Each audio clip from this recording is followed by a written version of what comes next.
Retired 10-term Congressman Roscoe Bartlett isn't your typical politician. He was a senior member of the powerful Armed Services Committee and saw what was coming decades ago.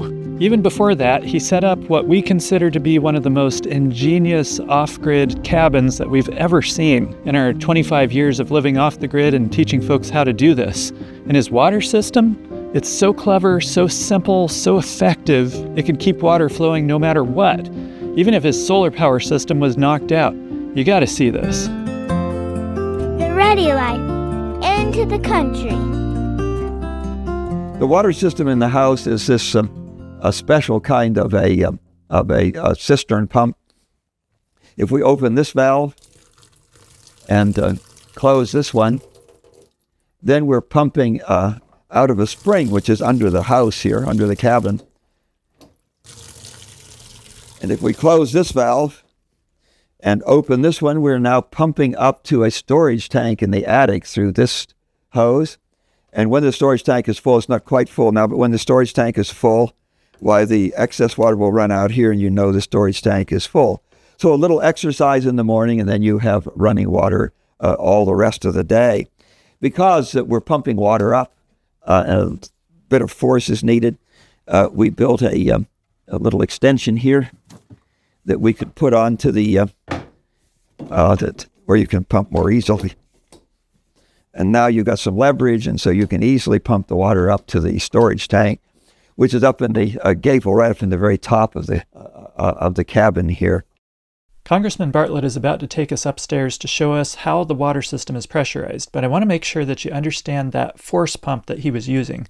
This is not the cheap kind of pitcher pump that you pick up at Ace Hardware for less than $100. With those, you have to prime them with water, and they can't be very far above the water source. Also, they can't push the water uphill like his can.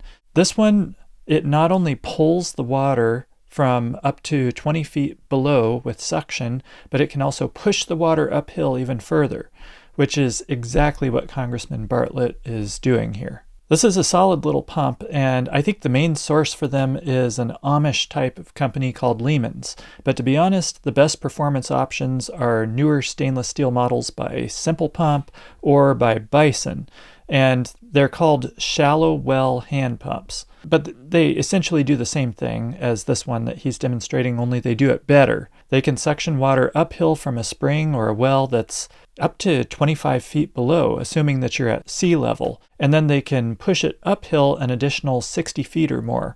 Or you could even use it to pressurize your pressure tank. Lots of options from these types of pumps.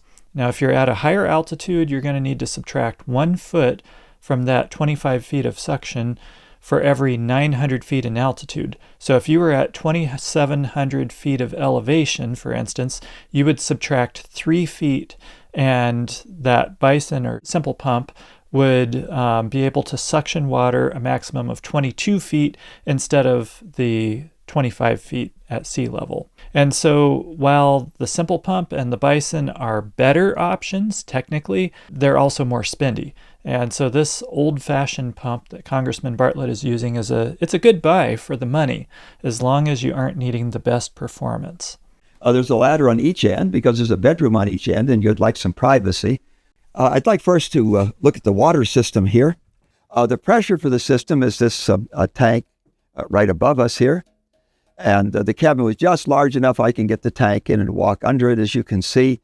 And this you fill by pumping up from the kitchen sink down there with that unique kind of a cistern pump that we have down there, which is also a force pump. I also have in the basement, which we'll go into a little later, a electric pump down there. But I'll tell you, it's very comforting to know that you can live well without electricity because it might not always be there. And so we have the force pump down there, and I have not used the electric pump yet to fill the system.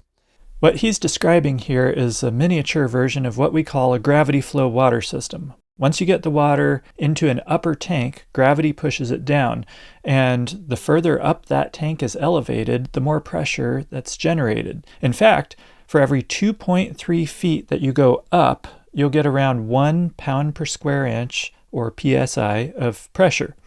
The typical American home has a pressure range of around 30 to 50 psi or even 40 to 60. So let's just go with 30 on the bottom end. Your water tank would need to be elevated at least 69 feet above the point of use in order to get 30 psi. Now, having said that, it's quite possible to live with less pressure than this, and Congressman Bartlett is proof of that. His tank might be, what do you think, 10 vertical feet above the kitchen sink, something like that. And that'd be, 4 pounds per square inch of pressure? Not much. And certainly far below anything that we're all used to. But the water does flow. Just be aware that certain modern appliances like tankless water heaters, dishwashers, modern clothes washers, pressure-assisted toilets, and ice makers in your refrigerator or freezer may require a minimum of 20 to 30 psi in order to function. But if you're using very limited appliances that are low-tech, like Congressman Bartlett, then you can certainly make do with quite a bit less water pressure. Now, we're going to see a little surprise that Congressman Bartlett has for us. And hey, if this has you rethinking how dependent we all are, you're going to love this, because we didn't just film Congressman Bartlett's water system. We captured full tours of 7 independent homes, including his, in a free 1-week journey called the Exodus series. Just head to thereadylife.com/Exodus to get free access as our gift to you, so you can take back control of your water, food, heat, and power. That's thereadylife.com/Exodus. Our pioneers frequently had in their house a secret place that it wasn't obvious it was there. It wasn't intended that our cellar, our basement would be that way, but it turned out that way. If you move this wood box back like this and set this kindling box on top of it, move the rug, we will open up into the basement.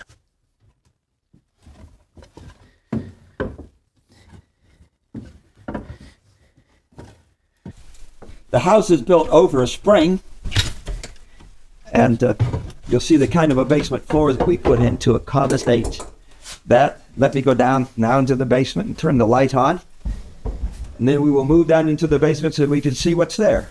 We're now down in the basement. The black that you see there is 20 mil PVC, and this is a pond liner or swimming pool liner, and I put this here to protect the spring because we're built over a spring.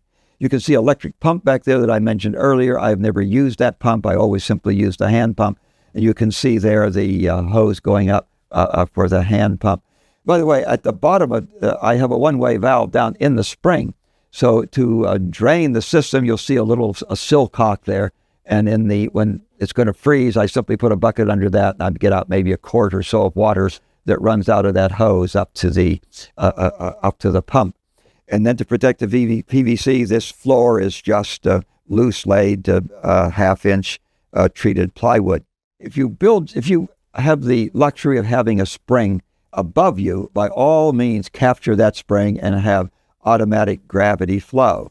We didn't have that option here because the spring was right down here where we were building our cabin. So we did the next best thing. We built the cabin over the spring. And originally we had a simple little cistern pump, and they cost, I bought one for $19.95 recently. Buy them on sale, they're really very cheap. If you're not pumping it up to a tank like we have in the attic, they serve very well. And you simply pour a little water in them, and they are kind of self-priming, and you can pump out. And when we lived in the cabin here, that's what we used. But if you can't have gravity flow, which is certainly desirable, do the next best thing, build over the spring. And what we do here is so that you have the convenience of running water. We simply have that tank, which you saw earlier up in the attic, which stores the water, and then everything runs by gravity from that. So during the day when you're using it, it's gravity flow, and it's just simply turn the faucet on, the water comes out. You're not going to get the explosive pressures that you have in the city where you're running 60, 80 pounds pressure. Here we're running, it's a 1/2 pound per foot, and we're 5 feet, so we have 2.5 pounds pressure. But the water does flow, and you can take a shower, and you do get enough water to wash your hands and so forth. Now, I just want to make sure that you caught that before we move on to another cool part of Congressman Bartlett's water system. He said, if you have a spring up above your home, by all means use that, since you'll get automatic gravity flow water pressure in your home. And that is what we call the ultimate water system. As long as the spring has enough flow year-round, and as long as it's high enough above your home to provide sufficient pressure. Now, like I mentioned earlier, for every 2.3 vertical feet that you go up, you're going to gain roughly 1 psi of pressure. So if you wanted to have 30 pounds of pressure, that would be 69 vertical feet. A lot of times a spring isn't going to be up high like that. It's going to be lower. But don't worry, there's some great options out there. Like Congressman Bartlett said, you could build over it and pump it up, high up in your house. Or in future videos, I plan to show you some other options where homesteaders came up with creative ways to have an independent water system even when the water source was level with their home or even below their home. So be sure to subscribe so that you don't miss these videos that are coming up. I also wanted to call out the electric pump that he mentioned. That is totally an option if you have a reliable way to make power without the grid. I mean, as far as that goes, even if you're on the grid and you have no other option, you could still take advantage of the electric pump while you can and have that hand pump as a backup. So while his hand pump is cool and it's a really important backup, it doesn't have to be your primary pump. Now let's take a look at Congressman Bartlett's hot water system, since it's far from your ordinary setup. The center, of course, in any cabin like this is the cook stove, and you see that here. And as they say, it does 4 things for you. It cooks your food, and it bakes your bread, and it warms your house, and it heats your water. Let's walk around to the corner here and see the heating system. There is in the firebox in the stove here, there is a stainless steel U-tube. And you can see the stainless steel U-tube here. And this is called a thermosiphon system. And out the back of the stove are 2 pipes. One is the bottom of it, which brings the cold water in. And the other is the top of it, where the hot water runs out. This is the cold water. This is the hot water. And you can feel a big, big difference in temperature. And hot water is lighter and it rises, and cold water is dense and it falls. And there's a tank upstairs, which we'll look at in a few moments, and that stores the hot water. Now, it does not have a cover on it, so we can see how the tank works. You could either leave it uncovered if you want the heat up there, or if you want to maintain more hot water, you would put covers on the tank, and we have 2 covers here to put on the tank. This is the hot water storage tank. As I put my hand on it, I can barely hold my hand on it. We've had a muted fire down there that will get so hot you can't hold your hand on it. Now we have 2 blankets that you can put around that, the regular blankets for insulating around your hot water heater. If it's cold wintertime, you want heat upstairs here, you might not want the blankets on it. They easily come on and off. Just leave this here. Now it's a big radiator. Be assured that stove will produce more hot water than you need. As a matter of fact, you can have a luxury bath every night and you still will have hot water left over. Isn't that awesome? We've actually set up and lived with that kind of a hot water system in our previous home, and we plan to install it in our next home because it works really well, especially if you're in a cooler climate where you run a fire for more months out of the year. The base for this whole system is an Amish-style wood cook stove. Most of those are going to have knockouts in the back for the stainless steel water coil that he showed you. Some of them may even come with the water coil already installed if you want it. And as your fire heats up, the water in that pipe that's in the firebox, it naturally gravitates to the highest place it can go, while the cooler water gravitates to the lower spot.